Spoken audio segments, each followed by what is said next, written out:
Bonjour à toutes et à tous. Donc, dans cette vidéo, nous allons essayer de voir comment effectuer une explication linéaire pas à pas. Alors, nous allons partir du texte au lecteur de Baudelaire, hein, dans Les Fleurs du Mal, qui est notre première lecture, notre première explication linéaire de l'année. Donc, pour effectuer une lecture, une explication linéaire, je vous conseille de procéder en entonnoir, c'est-à-dire de partir d'éléments larges, d'informations, on va dire, globales, pour progressivement se focaliser sur le détail du texte. Il faut savoir que ce questionnement est aussi utile pour un commentaire composé. Alors, pour avoir une vue globale du texte, vous devez d'abord vous poser ces questions, hein. Qui est l'auteur? Il est de quel siècle? Éventuellement, de quel courant littéraire, artistique fait-il partie? Cela permet de créer des attentes, mais il ne faut pas non plus que ces attentes deviennent des préjugés, car il faut être aussi capable de pouvoir nuancer son propos si jamais le texte s'écarte des dites attentes. Il faut ensuite faire attention au genre. S'agit-il d'un poème, d'un roman, de théâtre? S'agit-il d'argumentation? Chaque type de texte appelle a priori des ressorts d'analyse différents. Donc, pour la poésie, il peut s'agir de tout ce qui intéresse la prosodie, c'est-à-dire la gestion des vers, du rythme, de la musicalité de façon plus générale. Il faudra évidemment faire des remarques relatives au choix générique, en l'occurrence le poème, la poésie, du choix générique effectué par l'auteur. Pour le roman, il peut s'agir de tout ce qui a trait au point de vue, au point de vue externe, interne, omniscient, de s'il s'agit d'un passage dialogué, on peut s'intéresser au style direct, indirect ou indirect libre. Il peut s'agir aussi d'un passage qui relate l'action de personnages ou d'une description ou encore d'un portrait. Toutes ces informations vont vous permettre d'enrichir votre réflexion sur le détail du texte. Il convient de faire attention à toutes ces composantes.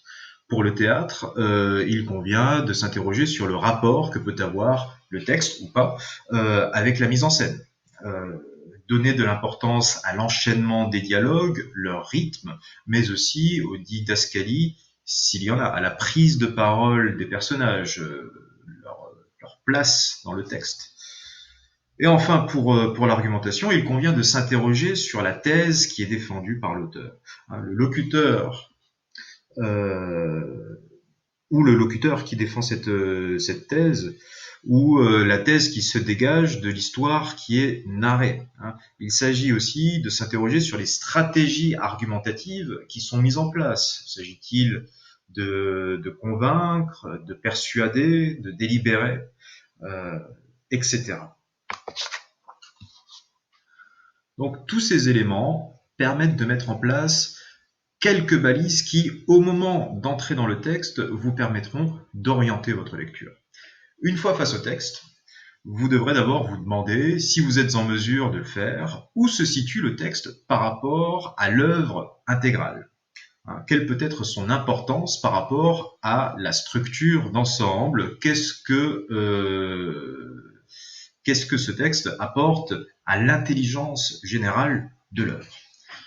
Une fois ce travail préparatoire autour du texte effectué, il convient de lire, voire de lire plusieurs fois ce texte afin de vous en imprégner.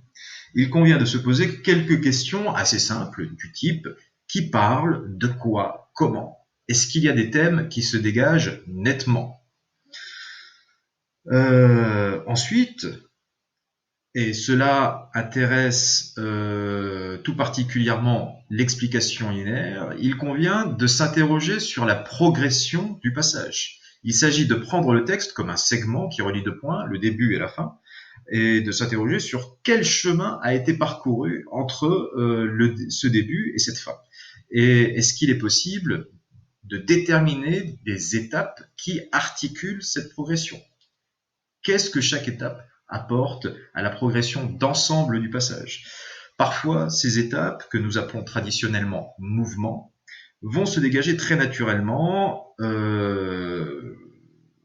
ou grâce à des indices de mise en page nette comme le changement de paragraphe ou de strophe ou encore la prise de parole d'un personnage. Parfois, les mouvements se dégageront avec plus de difficulté et il conviendra d'abord d'analyser en profondeur le texte pour mieux en dégager, en extraire la progression.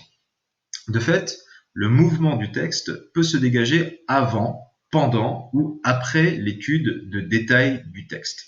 Tout texte est spécifique et ce sera à vous de vous adapter. J'ai personnellement plutôt l'habitude de dégager les mouvements du texte après l'analyse de détail. En ce qui concerne l'analyse de détail, justement, il convient non seulement de relever des figures de style ou procédés littéraires, mais aussi et surtout de les interpréter, de s'interroger sur leurs effets, leur incidence sur le texte ou sur l'œuvre, et ainsi que les effets d'écho qu'ils peuvent générer. En d'autres termes, le but est de dégager où et comment l'auteur désire nous mener par son maniement du langage et de ses subtilités, ainsi que la richesse de son imagination. Donc, nous allons nous pencher plus avant sur le poème Au lecteur de Baudelaire. Alors, je peux vous présenter ce que j'ai fait comme travail pour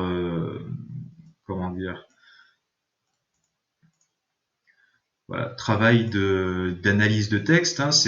Vous voyez, je pense que le but là, c'est véritablement d'extraire toute remarque potentiellement intéressante dans le texte et finalement on remarque qu'il y a pratiquement plus de texte que le texte lui-même, ce qui est tout à fait normal.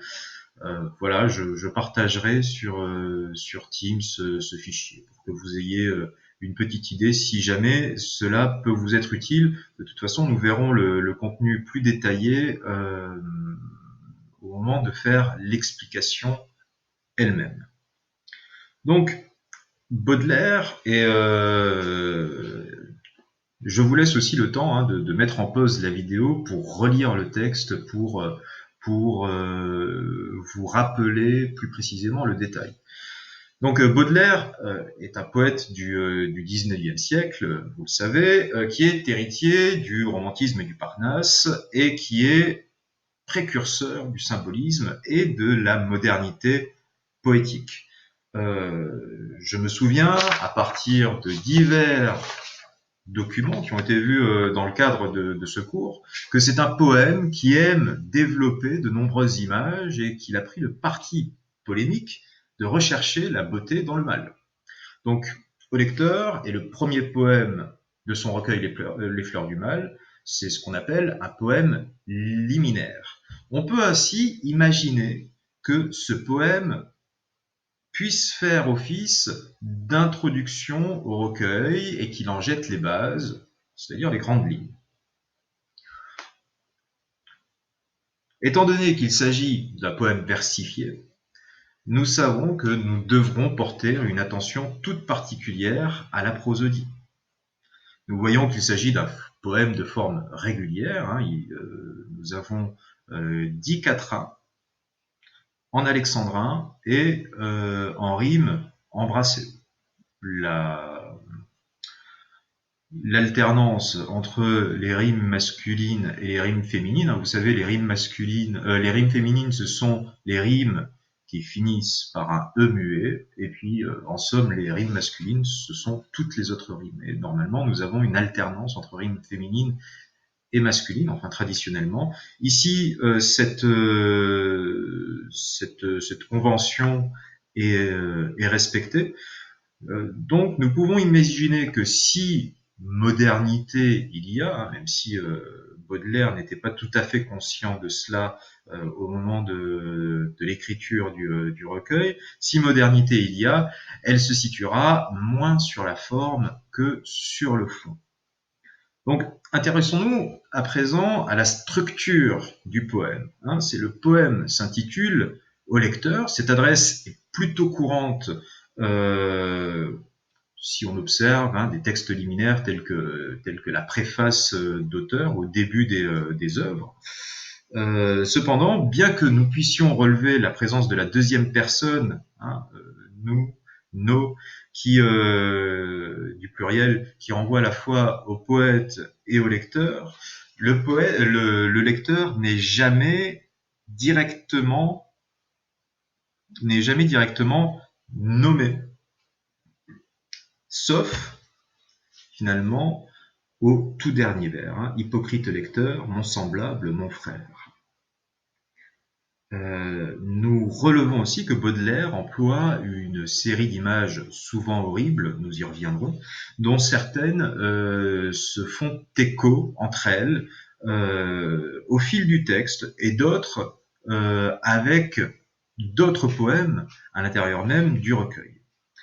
On observe aussi que le dévoilement de l'ennui, à la toute dernière strophe, c'est l'ennui, l'œil chargé d'un pleur involontaire, etc., est en position dans le poème, en position de force dans le poème, et que cet ennui occupe explicitement la première section du recueil. Spleen est idéal, c'est l'ennui est une des façons, enfin le spleen est une façon qu'a trouvé Baudelaire de nommer l'ennui.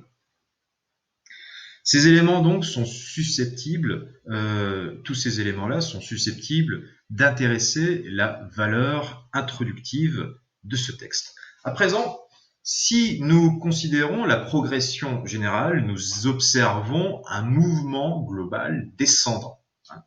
C'est justement le verbe descendre est employé à deux reprises aux strophes 4 et 6. Descendons. Nous avons ici donc aussi la mort dans nos poumons descend, d'ailleurs placé en position de rejet. Ce que je n'avais pas relevé. Bon, enfin, je passe.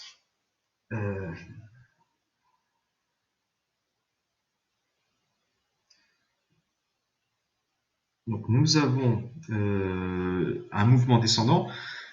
Et ce mouvement de descente, d'accord, ce mouvement général de descente aboutit à l'exposition de l'ennui, ici, comme vice supérieur et à l'évocation du lecteur qualifié d'hypocrite, mais aussi de frère. Nous pourrions ainsi dire que le poème commence par l'évocation de vices qui sont explorés dans le détail et que cette exploration mène au dévoilement de l'ennui et par la même occasion à l'explicitation de l'hypocrisie du lecteur et de sa proximité avec le poète. En d'autres termes, un pacte de lecture est créé. Et donc nous disposons à présent de la progression générale du texte. Alors comment pourrions-nous percevoir les étapes? Nous observons que les deux premières strophes renvoient au rapport du nous incluant le poète et le lecteur au vice. Ici. Cependant, au moment où Satan est évoqué, donc au tout début de la troisième strophe, nous entrons dans une exploration du mal sensiblement plus détaillée, où il n'est plus trop question d'un possible repentir de l'homme, là où il en était encore question dans le premier mouvement, dans les deux premières strophes. Et il n'est plus trop question d'un possible repentir de l'homme, car il est justement sous l'empire du diable qui tient tous les fils.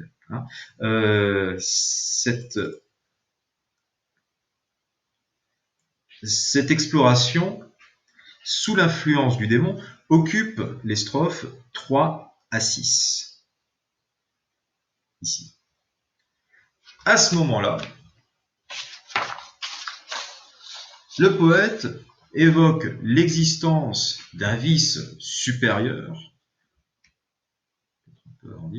d'un vice supérieur aux horreurs précédemment citées, à savoir l'ennui, et il pointe par ce biais sa familiarité avec le lecteur. Nous observons donc que 3 mouvements ici se dégagent du texte. Une fois que le mouvement général du texte a été dégagé, il convient de trouver une hypothèse de lecture ou problématique qui va nous occuper tout au long du développement de notre explication linéaire. Il faut bien faire attention à ce que cette problématique soit suffisamment large pour couvrir l'intégralité du texte, mais en même temps suffisamment précise pour qu'elle permette de signifier toute la singularité du texte étudié. Alors, cette problématique, autant que possible dans le cadre de l'explication linéaire, doit naturellement découler des articulations ou mouvements du texte qui viennent d'être dégagés. Donc, il convient pour une problématique d'essayer de synthétiser en une phrase les grandes idées collectées tout au long de l'analyse et de les mettre en perspective avec la progression générale du texte. Alors, on va essayer de relever quelques mots-clés, et nous l'avons vu, il y en a qui se dégagent. Alors d'abord, le mouvement descendant qui est voué à explorer le mal, et ça intéresse la progression du texte. Et puis, nous relevons aussi que certains grands thèmes de l'œuvre sont exposés. C'est ce qui va dans le sens de la mise en place d'un pacte de lecture. C'est la valeur introductive de ce poème liminaire.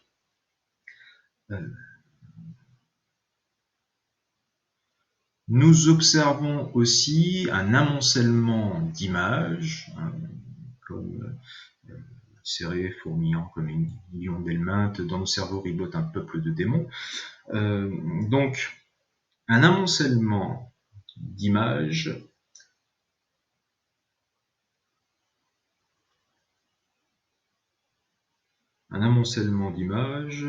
où est-ce que j'en étais?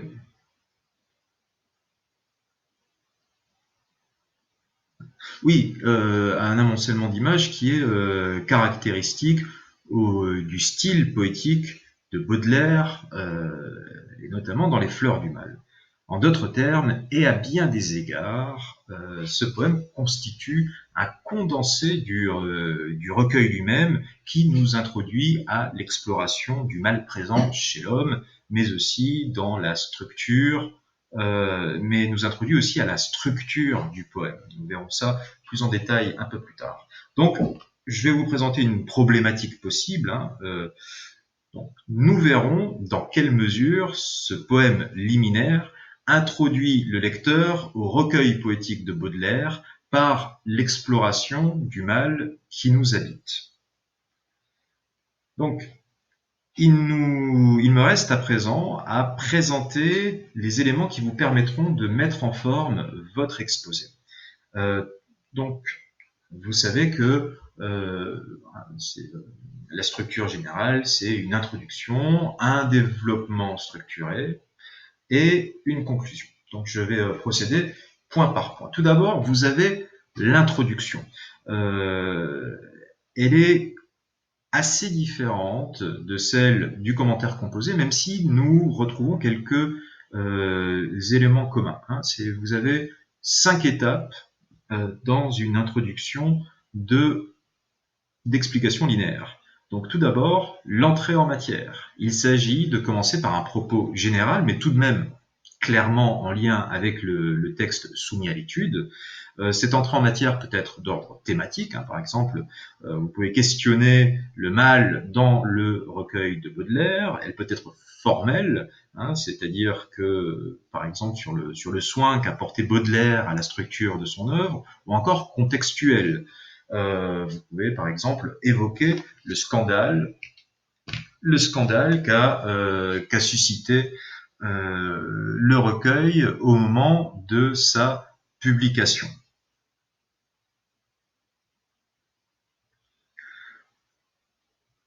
ou encore l'influence qu'a pu porter Baudelaire au renouvellement du genre poétique. Quoi qu'il en soit, cette entrée en matière a pour but de prétexter aussi naturellement que possible la présentation du texte. Et justement, nous y arrivons. Donc la deuxième étape de l'introduction, c'est la présentation du texte. Il convient de situer le texte par rapport au reste de l'œuvre. Là, c'est facile, c'est un poème qui se trouve au tout début du recueil, qui est introductif, et de présenter de façon synthétique le contenu de ce texte. De quoi parle ce texte? Pas besoin de s'étaler en long et en large sur le contenu. 2 phrases doivent suffire. Donc, une fois que vous avez présenté le texte, on attend de vous que vous fassiez une lecture à voix haute du texte. Il s'agit de lire son texte, le texte dans son intégralité. S'il est trop long, votre examinateur vous arrêtera et voilà. Il convient de faire une lecture juste. C'est dans les poésies, si vous lisez un poème, vous devez bien faire attention à toujours lire des alexandrins. Et puis, il faut aussi effectuer une lecture expressive. Le but de cette lecture est déjà de proposer une interprétation de la même façon qu'un musicien interprète une partition musicale. Enfin, 5e étape, l'énoncé de la problématique. Donc, nous l'avons dit, cette problématique doit découler naturellement de l'exposition des mouvements du texte. Afin de faciliter la compréhension de votre examinateur, n'hésitez pas à employer des formulations du type « à la lumière de ces mouvements, nous nous demanderons dans quelle mesure, etc. » D'accord ? Donc, après l'introduction, vous avez le développement. Donc, lors du développement, il convient de déplier les analyses au fil du texte et de rappeler lorsque vous passez d'un mouvement à un autre. Il faut veiller à ce que vos analyses se succèdent de façon fluide. Donc vous allez devoir mettre en évidence le fait qu'elles sont reliées entre elles.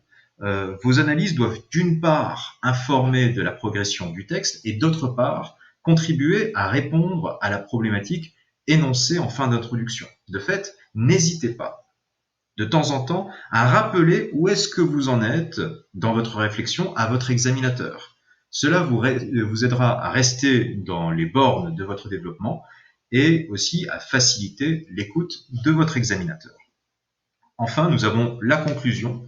Une fois que vous êtes arrivé au bout du texte, vous devez conclure. Il s'agit de faire le bilan des principales découvertes faites grâce à l'étude du texte à la lumière de la problématique. Et puis, à la toute fin de votre conclusion, vous pouvez insérer ce qu'on appelle une question d'ouverture ou une ouverture, c'est-à-dire une question finale qui découle des découvertes faites lors du développement et qui offre de considérer le texte, l'œuvre ou le genre sollicité sous une nouvelle perspective. Voilà pour la présentation générale de l'explication linéaire. Je reviens tantôt avec une autre vidéo où nous allons procéder à l'analyse complète du poème au lecteur.